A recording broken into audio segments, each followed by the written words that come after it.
MP board class 10th वाले सभी बच्चे ध्यान दें, सेट बी आ चुका है आपकी स्क्रीन के सामने। मैंने आपसे अर्धवार्षिक परीक्षा में एक वादा किया था कि माय डियर फ्रेंड्स, आपको मैं पेपर बताऊंगा वार्षिक परीक्षा के लिए जो परीक्षा में छपेंगे। ये पूरा पेपर आप देख पा रहे हैं आपकी स्क्रीन के सामने प्यारे विद्यार्थियों। अब याद करना और ना करना ये आपके ऊपर डिपेंड करता है, क्योंकि पेपर तो मैं लेकर आ गया हूँ। आप सभी बच्चों को धमाल अगर मचाना है, सबसे ज़्यादा अंक अगर प्राप्त करना है, तो पेपर देख लीजिए और रट लीजिए इन प्रश्नों को, क्योंकि ये प्रश्न परीक्षा में आ रहे हैं। प्यारे विद्यार्थियों, पूरा पेपर सॉल्यूशन के साथ बताऊंगा, इसलिए एक भी क्वेश्चन स्किप नहीं करना है अगर आप अपने पेरेंट्स, अपने माता पिता का नाम रोशन करना चाहते हैं। तो इस वर्ष यही कामना हम करेंगे कि सभी बच्चों के अच्छे नंबर आएँ और सभी अच्छे नंबर से पास हों। निम्नलिखित प्रश्नों के लिए सही विकल्प का चयन कर लिखिए। में आपसे पहला प्रश्न पूछा जाएगा, मार्टिन लूथर कौन था? प्यारे विद्यार्थियों, मार्टिन लूथर कौन था? तो इसमें आपको लिखना है ये धर्म सुधारक था मार्टिन लूथर। तो इसमें आपको लिखना है धर्म सुधारक। केसरी समाचार पत्र का प्रकाशन किसने किया था? प्यारे विद्यार्थियों, केसरी समाचार पत्र का प्रकाशन करने वाले थे बाल गंगाधर तिलक।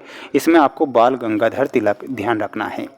मेरी मेहनत अगर आपको अच्छी लगती है ना, तो आप वीडियो को लाइक ज़रूर कर दीजिएगा और चैनल को सब्सक्राइब करके रखना है, क्योंकि दिल से आपके लिए मेहनत कर रहा हूँ और वार्षिक परीक्षा के लिए ही मेहनत कर रहा हूँ। मेन मकसद मेरा वार्षिक परीक्षा था, इसीलिए मैं इतनी मेहनत आपके लिए करता हूँ।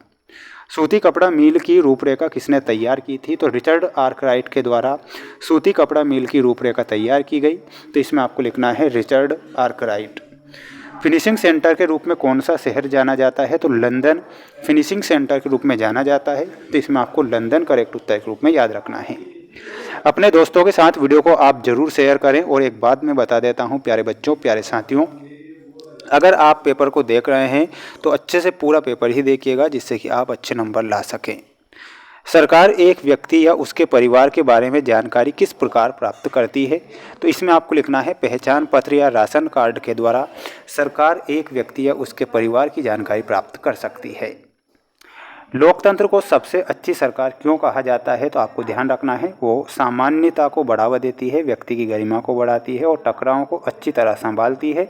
तो उपरोक्त सभी आप ध्यान रखेंगे और पढ़ लेंगे। मेरा काम है पेपर आपको बता देना, आपका काम है पेपर को याद करना। तो अब आपके ऊपर ही डिपेंड कर रहा है कि आपने कितना पेपर पढ़ा है और कितने आपने याद किए हैं।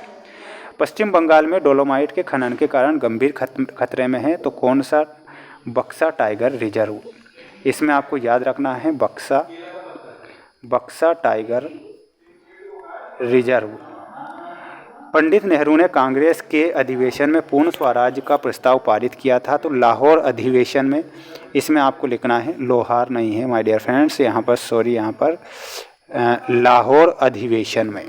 लाहौर। एक दल को छोड़कर दूसरे दल में चले जाने को क्या कहते हैं? तो उसे बोला जाता है दल बदल।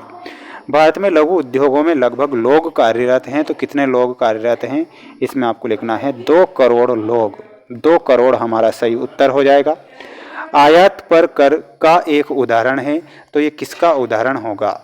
तो आयात पर कर किसका उदाहरण है? तो आपको लिखना है व्यापार अवरोधक का उदाहरण हो जाएगा। तो यहाँ पर आपको लिखना है व्यापार अवरोधक। व्यापार अवरोधक। गहराई में दबे तथा अधिक तापमान से प्रभावित कोयले को क्या कहा जाता है? तो उसे बोला जाता है बिटुमिनस कोयला। तो यहाँ पर आपको बिटुमिनस लिखना है। सभी छात्र स्क्रीनशॉट भी ले सकते हैं, पढ़ सकते हैं, मेहनत कर सकते हैं। अगर मैं मेहनत कर रहा हूँ तो क्यों ना आप भी अपने लिए मेहनत करें, अपने माता पिता का नाम रोशन करें। इस वर्ष मैं भी यही प्रार्थना करता हूँ। पुरानी जलोढ़ मृदा को खादर भूमि कहा जाता है। तो सत्य असत्य में आपको ये असत्य के रूप में लिखना है। उत्पत्ति के आधार पर जैव एवं अजैव संसाधन है, ये बिल्कुल आपको सत्य लिखना है। भूमध्य सागर के पूर्व में स्थित देश को प्राच्य देश कहा जाता है। साम्राज्यवादी देशों ने अफ्रीका का बंटवारा 1885 में बर्लिन समझौते के तहत किया था, यह सत्य लिखना है। लोकतंत्र व्यक्ति की गरिमा को बढ़ाता है, यह सत्य लिखना है। और यूरोपीय संघ का मुख्यालय ब्रुसेल्स बेल्जियम में स्थित है, तो ये भी आपको सत्य के रूप में लिखना है। अब सभी छात्र इस वीडियो को लाइक ज़रूर कर दीजिएगा अगर आपको लगता है कि मैं आपके लिए दिल से मेहनत कर रहा हूं। तो माय डियर फ्रेंड्स, क्यों ना आप वीडियो को लाइक करें, जिससे कि एक मोटिवेशन हमें मिले और हम सभी छात्रों के लिए इससे भी बेस्ट कार्य करके दिखाएँ और आप सभी को अच्छे नंबर दिला सकें। नागार्जुन सागर बांध किस नदी पर है? तो इसमें आपको लिखना है कृष्णा नदी। कपास उत्पादक राज्य महाराष्ट्र है, तो इसमें महाराष्ट्र से मिलाना है। Hind Swaraj Gandhi ji. LTTE liberation tigers of Tamil Eelam. Ford Motors Bharat में 1995 में आई थी और गिल्ड्स जो होते हैं उत्पादकों के संगठक होते हैं। तो ये आप सभी बच्चों की जोड़ी कंप्लीट हो चुकी है। अगला प्रश्न मैं बता देता हूँ माय डियर फ्रेंड्स। अगला प्रश्न है, निम्नलिखित प्रश्नों के उत्तर एक वाक्य में दीजिए। अब आपको पढ़ना है, याद आपको करना है। मेरा काम मैं बखूबी निभा रहा हूँ। सार्वजनिक क्षेत्र में स्थापित भारत के 2 लोहा इस्पात केंद्रों के नाम हमें याद रखना है। एक का नाम हो जाएगा बोकारो, एक का नाम बोकारो है, तो दूसरे का नाम है भिलाई, दूसरे का नाम है भिलाई। आधारभूत उद्योगों के कोई 2 उदाहरण बताना है। तो लोहा इस्पात उद्योग, एक का नाम है लोहा, ध्यान से देख लो, लोहा इस्पात उद्योग। तो दूसरा क्या होगा, सीमेंट उद्योग, दूसरा हो जाएगा सीमेंट उद्योग। स्थल परिवहन को किन 2 वर्गों में बांटा गया है। तो स्थल परिवहन को बांटा गया है एक तो सड़क परिवहन में और एक बांटा गया है रेल परिवहन में। कांग्रेस पार्टी में विभाजन के बाद 1999 में किस दल का उदय हुआ था। तो राष्ट्रवादी कांग्रेस पार्टी का उदय हुआ था। इसमें लिखना है राष्ट्रवादी कांग्रेस पार्टी। क्या लिखना है, कांग्रेस पार्टी। भारत किस देश का सर्वाधिक लोहा अयस्क का निर्यात करता है। तो वो करता है जापान को, जापान आप लिखेंगे, क्या लिखेंगे, जापान।